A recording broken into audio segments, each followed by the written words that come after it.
decidieron tener tú y mi papá un hijo, no sé qué, después de que yo nací, seguían teniendo, bueno, los dos seguían participando en acciones armadas. Cuando decidimos integrarnos al PRT, recién ahí empieza en serio el accionar armado, ¿no? Vos naciste en julio y nosotros nos integramos al partido en el mes de mayo del 75. Entonces ahí enseguida empieza, o sea, mientras yo estaba embarazada no participaba, ¿no? Y cuando después que vos naciste, bueno, y tu papá sí, enseguida le integraron al ejército, ¿no? Y cada 2 por 3 tenía que participar en una acción. ¿Nunca tuvieron miedo de que pase algo o sea, al decidir tener un hijo, no se cuidaban un poco más la vida para que el hijo no quede huérfano? Creo que tenías miedo por tu vida con hijo o sin hijo. O sea, el miedo a la vida, el miedo a perder la vida es un sentimiento humano. Y ni tu papá ni yo éramos suicidas, nunca tuvimos Bueno, pero estaban en una situación de riesgo, como todo el mundo. pero con un hijo. Sí. No queríamos ponerte a vos en riesgo. Había algo que era algo que hablábamos mucho, ¿no? Que es más, lo habíamos hablado mucho cuando decidimos tenerte, ¿no? Que es,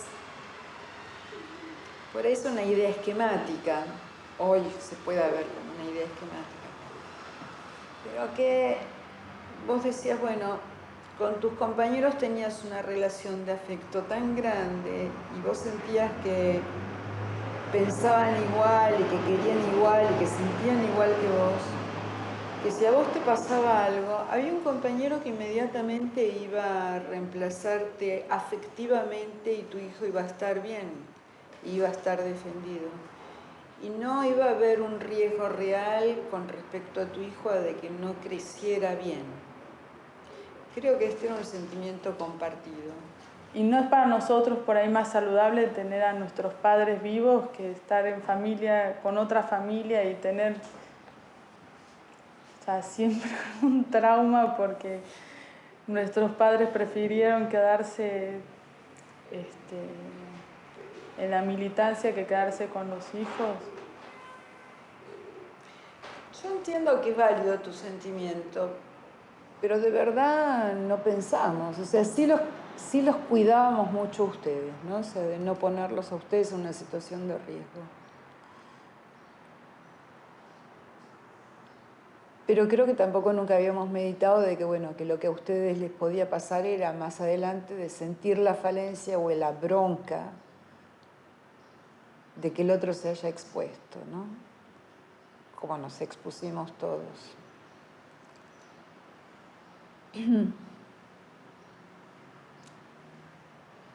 Creo que no priorizábamos en eso, priorizábamos más bien en que, bueno, en que ustedes vivieran un mundo mejor, o sea, en un mundo más justo. Y si querés era muy elemental esto que te digo, ¿no? Pero era un sentimiento válido.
Bueno, y en esa época la militancia era como un proyecto de vida, no era algo más.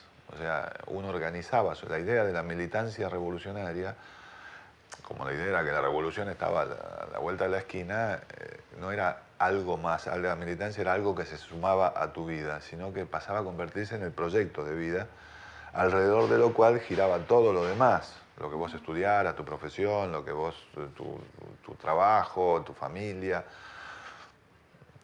Entonces, digamos, había que incorporar a toda la gente y además, digamos, incorporar a la gente no solamente por una necesidad de la organización política, sino porque era una forma también de enriquecerla. O sea, la militancia te da un proyecto de vida, una trascendencia, hacía que tu vida tuviera sentido, ¿no? En el grupo donde yo estaba, que era el MLN, o sea, me decían, no, tenemos que hacer un grupo de secundarios, un grupo chico. Entonces mi responsable en el MLN siempre me quería convencer, me decía, no, vos tenés que hablar con tus hermanos y hacemos un grupo de, de secundarios. Y yo ahora, qué sé yo, me alegro porque si no la culpa que tendría sería... Pero tenía mucha resistencia, pero básicamente porque yo no quería hacerme cargo de la decisión de vida de mis hermanos, ¿no? Mis hermanos eran adultos y eran tipos inteligentes y ellos decidían por sí mismos, no era que ninguno lo arrastrara. Pero bueno, yo era el hermano mayor y yo era el que empezó a hacer política militar ahí y siempre algo de... Y además, bueno, yo me exilié, yo sobreviví, o sea, siempre algo de culpa, obviamente que siento. De no haber discutido más con ellos la última época para que ellos pudieran salir del país, a pesar de que yo les mandé cartas y todo, sobre todo después que murió Noni.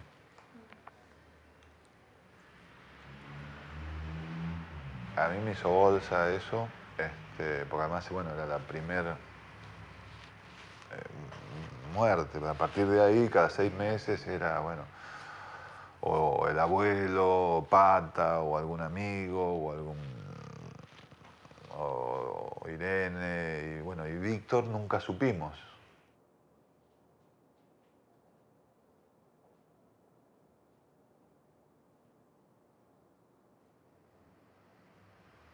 Y bueno, durante mucho tiempo quedaba siempre la esperanza de que Víctor no hubiera caído, estuviera en algún lado, escondido, y de que Irene y Mario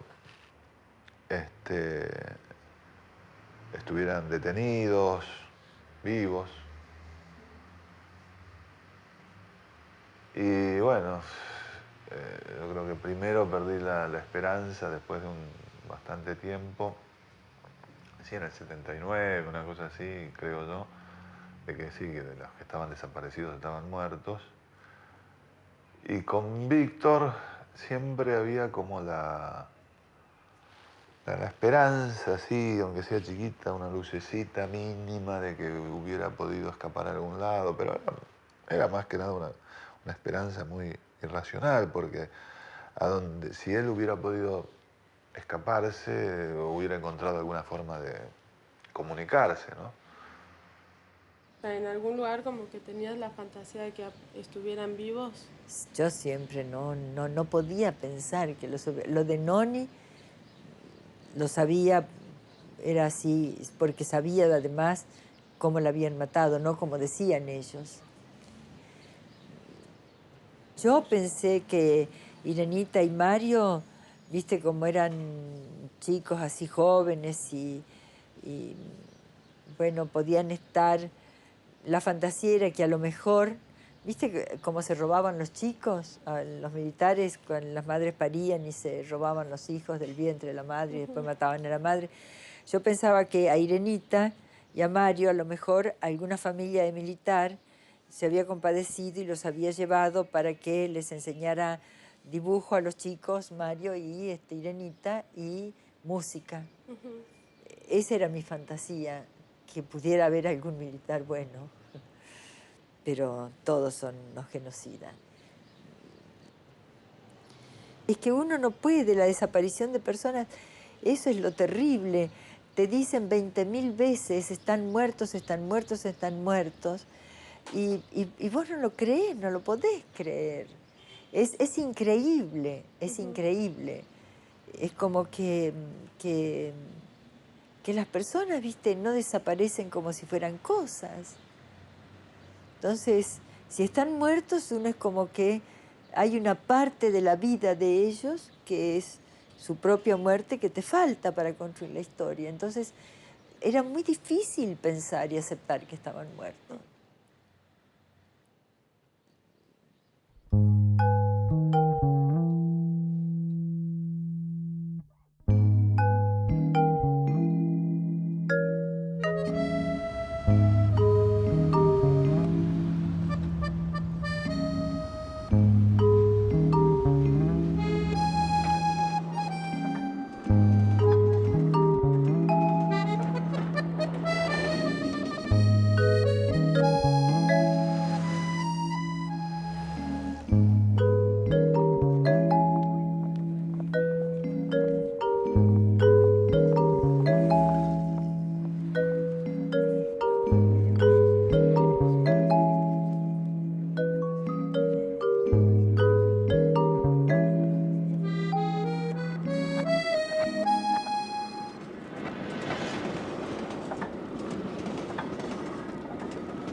Y bueno, yo sabía que Víctor estaba muy furioso con eso, además estaba con mucha culpa por la cosa del abuelo, él se sentía con culpa porque, bueno, aparentemente lo habían ido a buscar al abuelo preguntando por dónde estaba Víctor y Irene. El hecho de que creo que tu papá decide quedarse más bien por el tema de su papá, ¿no? La culpa y la responsabilidad en el momento en que él decide quedarse, no después. En el momento en que yo voy a salir, ¿no? Había sido muy reciente el tema del abuelo Santiago, ¿no? Y la culpa que sentía tu papá era muy grande por la desaparición del abuelo Santiago. Y para él era importante estar acá por si llegaba a aparecer el abuelo. Tampoco sabíamos qué pasaba con la gente que desaparecía. No sabías si de verdad por ahí los tenían presos un ratito y después los largaban. Que durante mucho tiempo nosotros pensamos que iba a pasar eso con el abuelo. O sea, la última vez que lo viste a mi papá fue En Ezeiza. Sí. ¿Y te acuerdas de qué hablaron o cómo fue la despedida? Y la despedida fue como esto que te cuento, que nos íbamos por poco tiempo nosotros y ellos estaban convencidos además que iban a tomar el poder, o sea que nosotros íbamos a poder volver, ¿no? Entonces no fue una despedida dramática, fue una despedida angustiante porque te separas de los afectos, pero no fue dramática porque en realidad nunca pensamos que no nos íbamos a volver a ver nunca más, ¿no? Porque de última lo que uno pensaba era que si caían iban a caer presos, no sé, no en todo lo que pasó, ¿no? Tía, y como la llegada con mi mamá, o sea, fue también como fuerte el hecho de que mi papá y la tía Irene no se vinieran, no se fueran también. Y sí, porque hasta último momento tu papá iba a venir. Y después Mario, el marido de Irene, y es lo que le pasaba a todos, además, el tema de la culpa, hizo todo un planteo que, bueno, que ya estaba Noni muerta, Cacho ya había muerto, y que entonces cómo se iba a ir en ese momento. Y bueno, entonces él como que se quedó un tiempo más. Y sí, fue dramático porque, bueno, ustedes se tuvieron que despedir y Víctor también.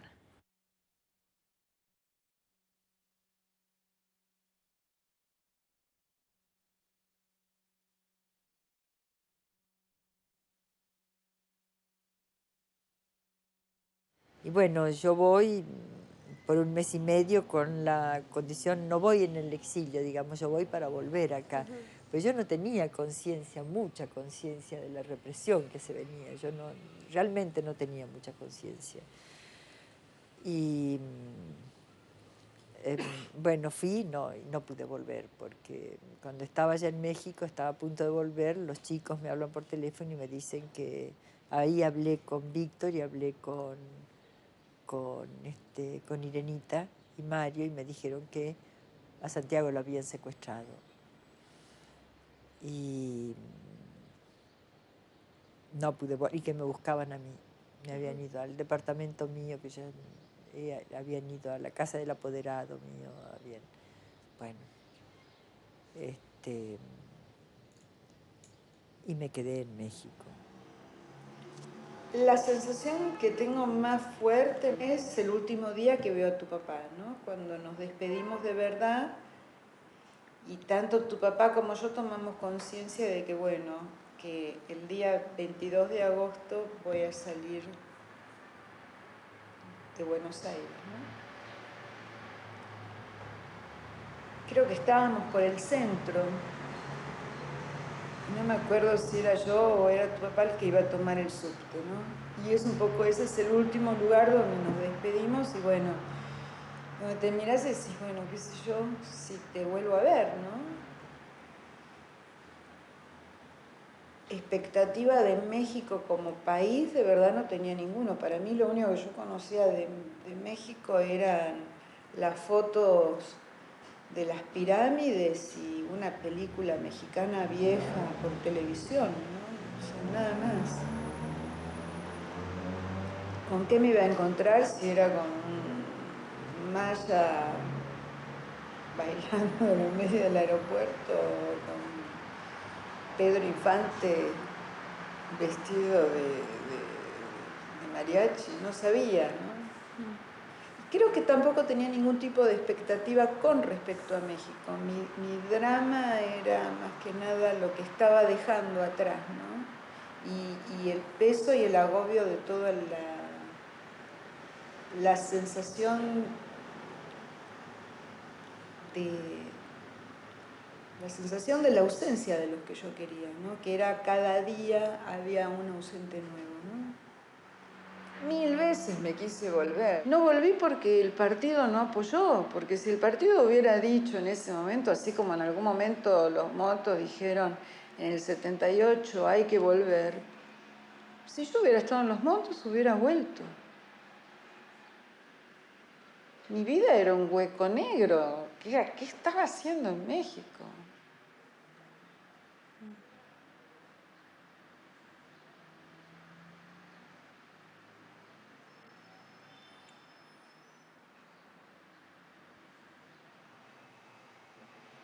También te conté que tu papá se quería ir y que él también lo había pensado en irse. De hecho, cuando decidimos juntos de que yo salía, él iba a salir conmigo en ese momento también, ¿no?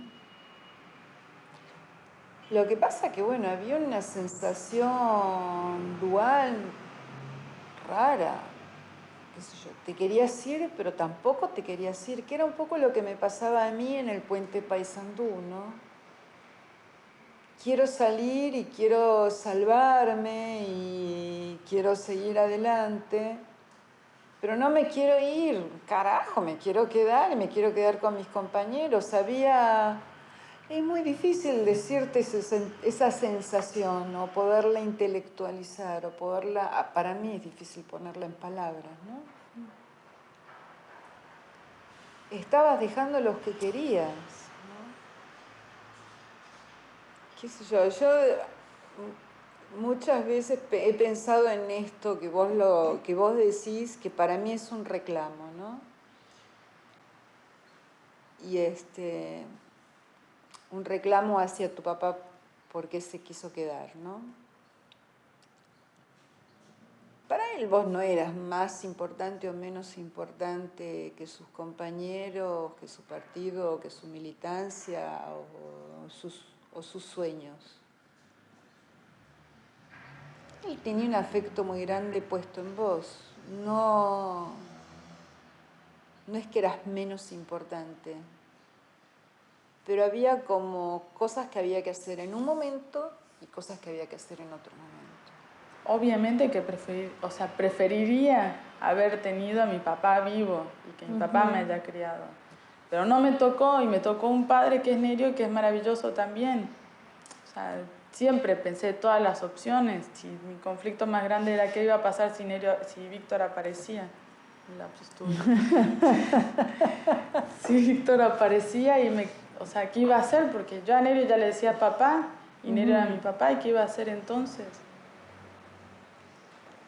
Que era una sensación real, que tu papá te amaba y que te quería tener y que quería verte crecer. Y esas cartas que se perdieron donde él decía, viste, es extraño el peso de la Nati arriba de mis piernas, ¿no? Él quería seguir teniéndote con él. Es que es contradictorio. Claro. O sea, porque es decir, me quiero perpetuar y necesito la vida sin ser conscientes de que se van a morir. No queríamos ser conscientes de que nos íbamos a morir. Nos hubiéramos aterrado y nos hubiéramos paralizado. Pero estaban buscando la perpetuidad. Apurábamos un poco la vida. Eso era, que la vida de un día era la vida de toda tu vida, ¿no? De que querías perpetuarte, te querías perpetuar. De que los afectos los vivías con mucho más intensidad que los podés vivir hoy en otro momento de tu vida. Era todo muy intenso. Y como era tan intenso, querías tener un hijo tuyo. Y lo vivías por ahí con el mismo amor y valor que un padre hoy día, ¿no? Pero tenías que apurarlo. Y uno tiene que seguir construyendo su vida y saber, o sea, que la gente que murió básicamente era gente que estaba viva, que era gente viva, que era gente, sobre todo Víctor o mis hermanos, ¿no? Eran tipos muy, muy vitales. Entonces, siempre me parece injusto que el recuerdo de ellos se convierta en un recuerdo de muerte solamente, o en algo que a vos, como la hija de Víctor, o a mí como el hermano, nos impida vivir o disfrutar de la vida. O sea, sería injusto por ellos, porque no es la forma en que ellos vivieron, ¿no? Nosotros tenemos que seguir viviendo, ¿no? Y más vos que la hija de él. Víctor hubiera querido que vos, viste, que el recuerdo de él te hubiera ayudado a vivir, te hubiera ayudado a ser feliz, te hubiera ayudado, o sea, lo dicen ahí, ¿no? Finalmente hemos convivido más tiempo nosotros dos que lo que yo viví con mi hermano, con Víctor. Pero la sensación que tengo es que, bueno, vos como hija de Víctor, no sé, cada uno de ustedes fue como extrañamente, porque no sé cómo se dan esas cosas,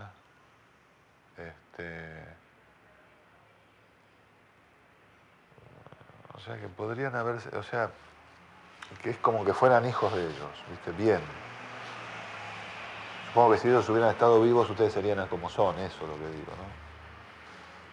En ese sentido, o sea, como que si ustedes hubieran tomado cosas de ellos, ¿viste? Cosas, no digo ni por ahí, a veces son gestos, ¿no? Pero a veces también son formas de ser, formas de pensar, elecciones que hacen en la vida, ¿no?